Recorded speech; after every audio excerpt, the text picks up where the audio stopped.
Okay ဒီတခါကျွန်တော်တို့ website ကို background color နဲ့ background တွေကိုထားကြည့်အောင်ဟုတ်ပြီနော်အဲ့ဒီအရာတွေကိုကျွန်တော်တို့ဘယ်မှာရေးမလဲဆိုတော့ body tag ရဲ့အဝါထဲမှာရေးမယ်ဥပမာတော့ background color ဆိုတာ bg con လို့က color ပေါ့နော် bg color ကဲဒါ YELLO ရဲလို့ပေးလိုက်မယ်ဟုတ်ပြီ run ကြည့်လိုက်မယ်နော် control ဒါဆိုနောက်ခံရောင်ဒီအဝါရောင်နေဖြစ်သွားပြီဟုတ်ပြီနော်အဲ့ဒီလိုရောင်နေမထားခြင်းဘူးအဝါတွေပဲထားခြင်းနဲ့ပုံနဲ့ထားခြင်းနဲ့ဆိုရင်တော့ကျွန်တော်တို့ကbackground လို့ရေးပေါ့နော် BACK GROUND background ပြီးတော့ပုံရှိတဲ့နေရာကိုကျွန်တော်တို့ညွှန်ပေးမယ်ပေါ့နော် IMAGES image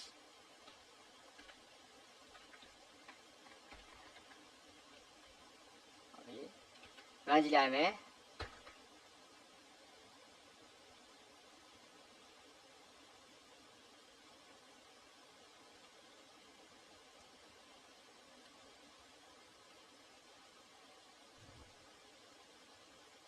အဲ့မှာ question mark မပါတယ်နော်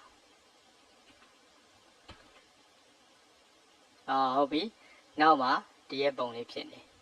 ဟုတ်ပြီနော် background ပုံလေး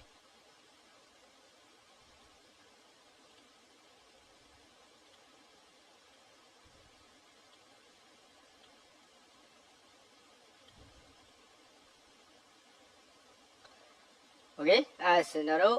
ဒီ web page မှာ html မှာအရောင်နေထားခြင်းပဲဆိုရင်တော့ bg color ပေါ့နော်ပုံထားခြင်းနဲ့ဆိုရင်တော့ BACK background ဆိုတော့ပြီးတော့သူပုံရှိတဲ့နေရာကိုကျွန်တော်တို့အတိအကျလေး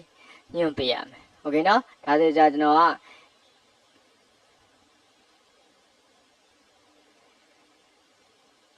image ဆိုတဲ့ folder အောက်မှာဒီပုံလေးရှိရဟုတ်ပြီနော်အဲဒါကြောင့်ကျွန်တော်ကဒီနေရာမှာ folder နာမည်မှာ img ရဲ့ image slash ဆိုပြီးတော့ img9 ဆိုတာဒီပုံလေးကိုကျွန်တော်ကညွှန်ထားလိုက်တာโอเคနော်run လိုက်တဲ့အခါမှာ background မှာဒီပုံလေးဖြစ်နေလိမ့်မယ်ခုနကိုညွှန်ထားတဲ့ပုံလေးပေါ့โอเค